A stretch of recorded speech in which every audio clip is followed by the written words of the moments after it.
Is it really worth to start playing Tower of Fantasy is probably what most of you are asking themselves. And instead of making a video after already a few days, I wanted to wait a little bit longer, actually explore the game, give it a fair try, and then make my opinion of it and also this video. Of course, this video is based on the current EUNA or global version, whatever you want to call it, and not of the advanced China version of the game, because there it has been out for a longer time. So what you will hear in this video is all about the new version that's just released. Now, the question that lots of people ask themselves, is it worth to pour my time into this? Should I stick to my current MMO? Should I stick to my current game? Is it worth to actually dip my toes into this game? And that's what I want to answer in this video for you.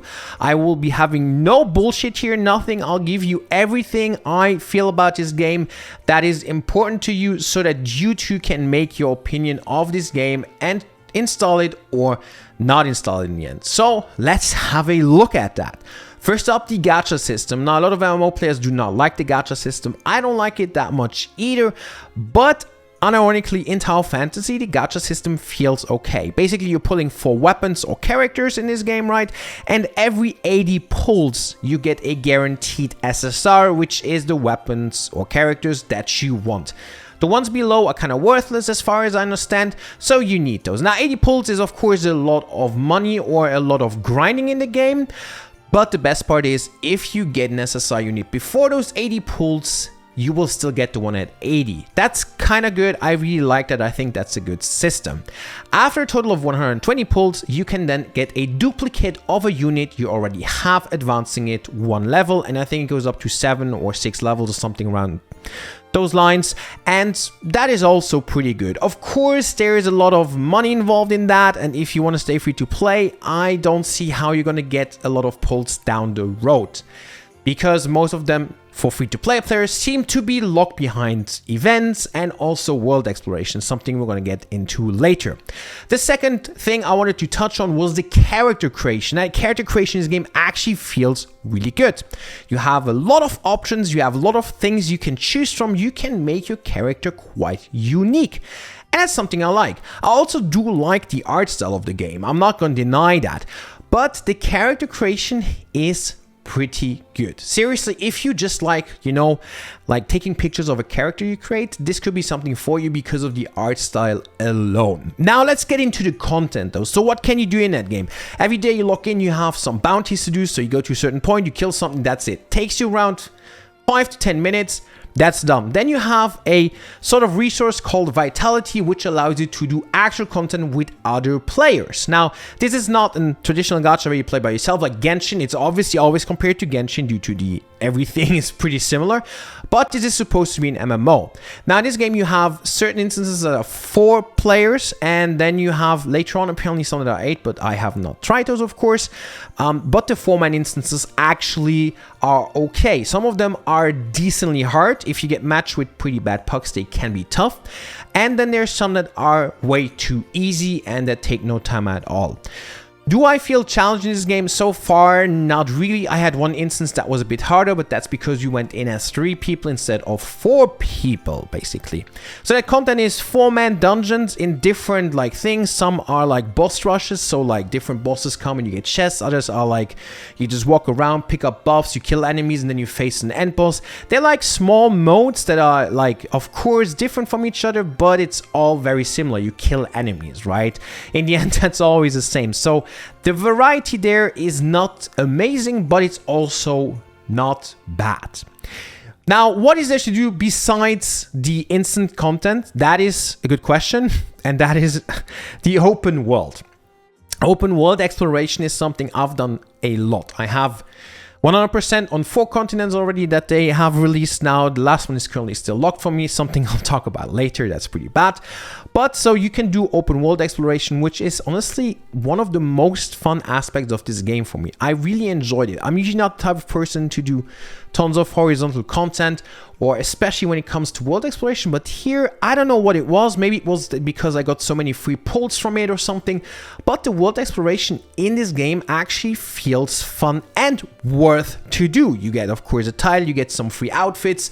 So that's pretty cool. But of course, the world exploration will end at some point, and that's kind of my worry here. Like, what am I going to do afterwards? Because in terms of content, you have content for around maybe 40 minutes right now in the game.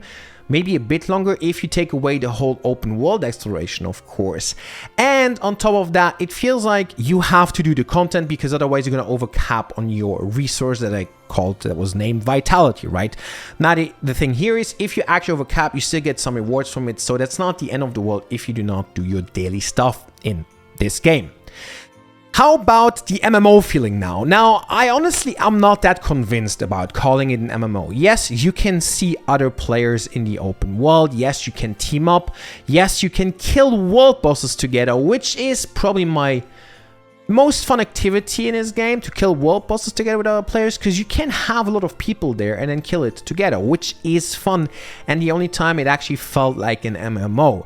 The 4-player dungeons are great, but I don't know, the game doesn't give me really that much of an MMO vibe. I know it can probably be categorized as one, but if you're like used to standard MMOs like Final Fantasy or World of Warcraft or Lost Ark, this game does not have this MMO vibe. It still feels like, I don't know, a gacha game, and you mostly do stuff solo if you are exploring specifically, and otherwise you just can basically do these dungeons for like 40 minutes and then you're done. There's no like hub where people gather or something like that, as far as I know. Maybe I missed it, but that's just my opinion. So the MMO feeling is not really there for me.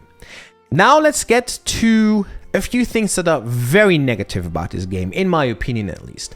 Number one, the game is very much not polished. It basically needs polishing. Sorry, I don't really know how to say this differently, because English not my native language. And the game just feels rough around the edges. There's all things like the animations, the characters, the battle. Kinda you can feel it everywhere. Everywhere there's like things where they're like, I don't know, it just doesn't feel completely finished yet. It feels like, you know, they went like, oh, this is a beta. No, this is the final game. That's kind of how it feels like.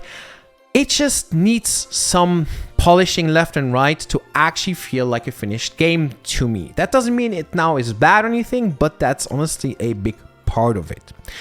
Number two, the time gating. Oh, the time gating is horrible. So basically, what is the time gating? Every day, you can do part of the main story up to a certain point, and then the game tells you the next part unlocks in X amount of hours. And for me currently, that's like 48 hours of waiting to do the next main story. I understand this if it would only be for a main story on a global release to not spoil people or something, but no, this is account tied. So if you now start your account, you will be behind me for 1.5 or 2 weeks because you didn't start or make your account on the day of release. And this is not only for the story, this is also for the world exploration, which is the worst part. You go into a new continent you just discovered by doing the main story, and then you cannot even pick up whatever there's to explore or small activities, supplies and what, you cannot pick them up. They're just locked for another 50 or 60 or 80 hours. Who knows how long? Way too long. That's the truth. And the time gating is something that just, I don't know, it rubs me the wrong way. It doesn't make me want to come back to then re-explore. No, it makes me rather go like, oh, okay, I cannot do anything anymore, then I'm done for today, and maybe I'll try tomorrow then.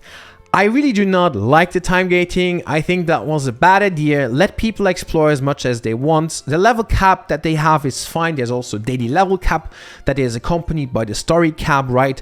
That's all okay. I can understand it. Some people might disagree here. Some people might say, no, that's not a good idea. I believe that's okay. I'm not supporting it nor against it, basically. And now lastly, this is something that only concerns a few amount of people, but I've been having black screen of deaths on my PC whenever I close this game. Whenever I close it, or if I alt tab for a longer time. It's quite a known problem. It has been multiple posts on Reddit and whatnot, and yet there is no acknowledgement from the devs whatsoever. So I had to find some workarounds basically to actually make the game playable. And the fact that the devs are not acknowledging this issue that is happening to multiple people, not only me of course, because it's not my PC actually, I can tell you that. It's something that scares me. I don't like it when devs are so non-responsive to such issues that are on a larger scale. That's just something I don't like. But yeah, that's the 3 big problems I see with this game. Is it worth? Now, if you just use a timestamp to get here, my answer is yes, for maybe a month or 2. If you're currently bored of your current game, if you play Lost Ark, for example, which most of my viewers do, it is worth to install this game and try it out for fun. Don't get too serious about it, don't dive too deep into it. But currently Lost Ark has a very big dry spell, and I believe that this game can serve its purpose of giving you free fun, because it's obviously free to play. And I believe that the game isn't bad. I would never say I'm going to play this game now every day for 8 hours for a year. No, this is a game I'll probably drop within the next month or 2 again.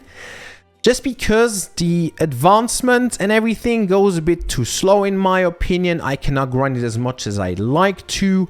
And just in general, the game's combat isn't as crazy as it could be maybe. And again, the polishing. So there's multiple reasons. I don't know. It's just, yes, it is fun. It's worth to install and try it out and give it a few hours. But it's not something that is worth to switch over to, basically. So if you're looking for a game to play, I don't know, whenever you are done with your main game or feel like doing something else, TowerofFantasy might actually not be bad for that. Honestly, it might be okay for that, and I'm enjoying my time in it right now, but I also don't see myself playing it in the distant future, to be honest. And that was it, and I hope that my video was able to answer your question if it is worth to try out TowerofFantasy. Now again, I've played this game already for probably around 100 hours or more. I think I have a decent grasp of what it's about and what it's like. The story is also okay. And yeah, I hope you guys enjoyed the video. Let me know in the comments how you feel about TowerofFantasy. Are you going to play the game? Did you already play it? Are you going to continue? Whatever you're in with TowerofFantasy, let me know in the comments. And of course, if you did not agree with something I said, you can do that too. Thank you so much for watching. Wishing you an amazing rest of your day, wherever you live.